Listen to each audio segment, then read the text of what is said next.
first with the purpose of the afternoon, and that was to raise money for the Jimmy Fee Foundation. Those of you who know me know that I care a great deal about that. It's the only fundraising organization I'm aware of that every single penny goes to research. And I had one of our players stand up in the locker room, because that's exactly what I told him. I said, read that shirt. Never give up. Never give up. And nothing could be more fitting, because you're looking at somebody who was on the cusp of giving up. Frustration, pressure. I told them I've only been a head coach 8 years, and there's times I don't like it.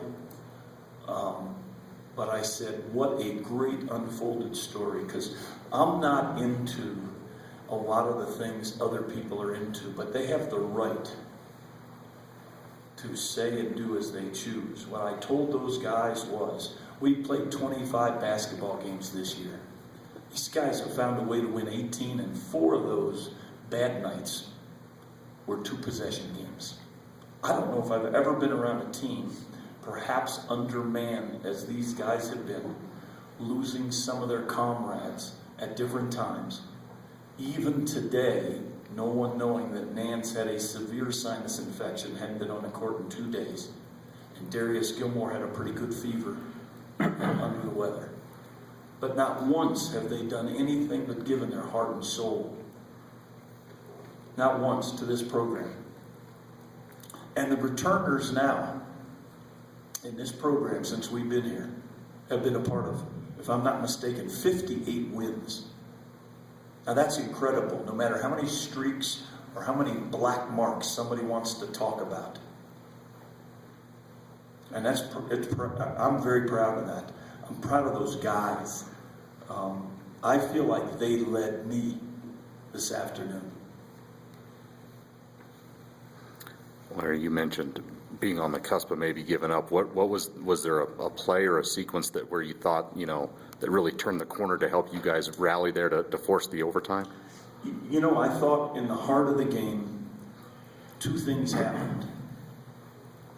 I thought our guards finally started to fight ball screens and fight and squeeze over handoffs, which would take pressure off of Leonard and Nance inside, and they could patrol a little better, and they did. Sobey in particular. And then I thought when Benz came in the game, because I knew Darius was ill and I knew he didn't have probably the energy to last 40 minutes, I thought he really steadied the ship and did exactly what we wanted. I mean, he came in, I think we were down 9, and he left the game down 5 maybe, but it was an important 6, 7, 8 minutes, whatever it was. And then, of course, the lasting impression I have is, as ugly as some people may have interpreted that, I don't think these guys made 4 points against us the last 8 minutes. I mean, we played basketball the last 8 minutes of a very important game. Some people saying so important. Not so important. But they scored 4 points. That's incredible at this time of year. And like I said, I feel like I followed their lead. I mean, they changed the defense more often than I did tonight to keep that team off balance. They called every bit as many actions as I did, and I applaud them. I'm just happy to be a small part and their coach. What you mentioned, Jack, you mentioned a lot. He's been been steady all season, whether it's been in practice or not. But this was maybe the biggest minutes he's played this season. And do you think, you said Darius was sick. Do you think he would play that much? And do you think he'd play as many minutes as he did and be so effective? I'd like to think it was like some of those coaches always talk about the great game plan. It was feel. I went with him because I felt like Darius needed some rest, and I have a lot of confidence in his steadiness. But sometimes we don't know, and when we give people opportunities, they make the best of it, and he did for this team.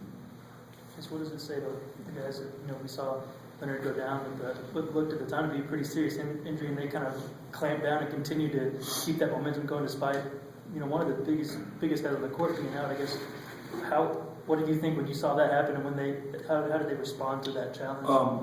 When we lost Luke, as Kentucky lost their man, there's a time sequence where people have to rebuild some routines and feel for the game. Our guys have never lost that.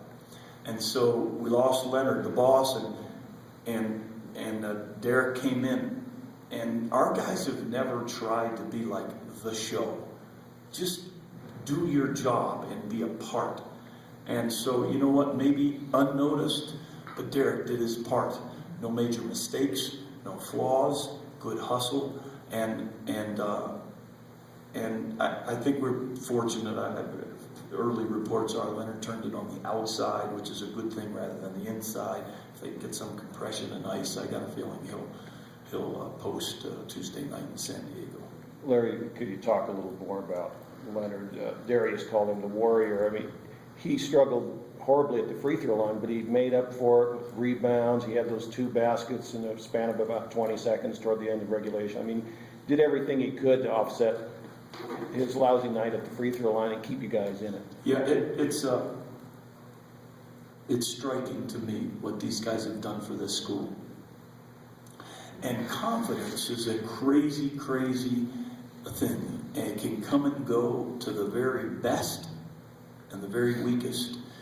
And we just took 100 free throws after Wednesday night's game.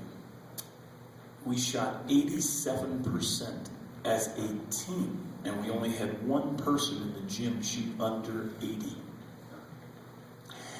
But yet, pressure, frustration, confidence, those all play a role. It did not, however, and I've said this, you guys I'm sure get tired of me saying it did not, however, ill affect the most important piece that this team's built culture on, defense and making winning plays. Sounded pretty philosophical. A quick turnaround, Larry, for Tuesday. I know you want to enjoy this, but a big challenge in a hostile place, and just kind of early thoughts and some thoughts about that game. My early thoughts are I had a great talk with Coach Fisher yesterday. He's a dear friend, and he's been taking a little abuse about the 9-10 points. And I told him just to tell Jamal that we got a ruling and we would have no shot clock, so we'll be in 4 corners. That's about all I got for you. Well, you've been in a lot of games like this that go sometimes both ways for you at the end, but is this about as gratifying as any last-second furious comeback and rally as you've been involved in? I told somebody just now, Tim, that I think in 40 years it was 1,200 games I've been involved in. I've never seen a game like we had in Illinois at Illinois State. Never. I've never seen a road team down 18. I've seen a road team down 18 win a game. I've never seen a road team down 18 in the second half win by 14. And I don't know if I've ever seen anything like this tonight, knowing what I knew about our team. And so they've found a way, and I don't think they will quit battling, no matter what is said about them, to them, with them. I got great confidence in them.